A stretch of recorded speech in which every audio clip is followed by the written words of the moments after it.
Salut les élèves. Alors aujourd'hui, on va parler sur le chemin d'accès. Donc on va essayer de savoir qu'est-ce que le chemin d'accès à un dossier ou bien le chemin d'accès à un fichier. Donc regardez bien cette structure. Alors dans cette structure, on a ici en haut le disque dur noté D2 points. Dans ce disque dur, donc, on a le dossier 2019-2020. Donc, c'est un dossier par an dans lequel on trouve trois sous-dossiers. Le sous-dossier leçon, le sous-dossier divers et le sous-dossier TP. Alors, ce sont des sous-dossiers et on a déjà parlé sur les sous-dossiers. Donc, un sous-dossier, c'est un dossier qui se trouve dans un autre dossier. Donc 2019-2020, c'est un dossier par an. Et leçons, divers, TP, ce sont des sous-dossiers.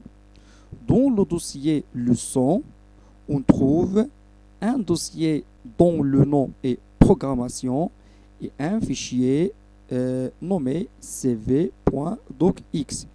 Alors, le dossier leçon est un dossier par an pour le dossier programmation et le fichier cv.docx et est un sous-dossier car il se trouve dans le dossier 2019-2020.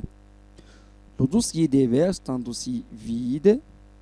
Le dossier TP est un sous-dossier car il se trouve dans le dossier 2019-2020 et en même temps c'est un dossier par an car il contient deux autres dossiers, le dossier MS Word 2016 et le dossier HTML.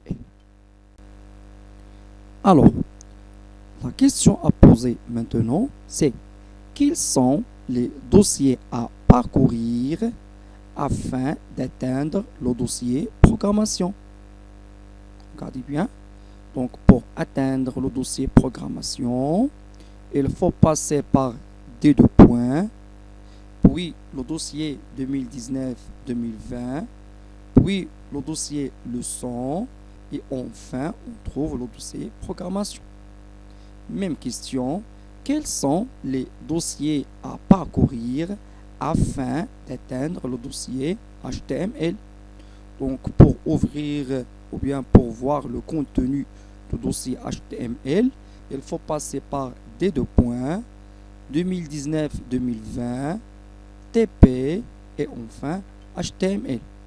Alors maintenant, l'ensemble des dossiers à parcourir afin d'atteindre un dossier ou bien un fichier se nomme le chemin d'accès. Donc, le chemin d'accès est l'ensemble des dossiers à parcourir afin d'atteindre un dossier ou bien un fichier. Pour écrire le chemin d'accès à un dossier ou à un fichier, on écrit les noms des dossiers à parcourir et on les sépare par anti-slash. Par exemple, le chemin d'accès au dossier HTML est D2 points anti-slash 2019-2020 anti-slash TP anti-slash HTML. Le chemin d'accès au fichier cv.docx est D2 points anti-slash 2019-2020 anti-slash leçon anti-slash cv.docx. Merci pour votre attention et à bientôt.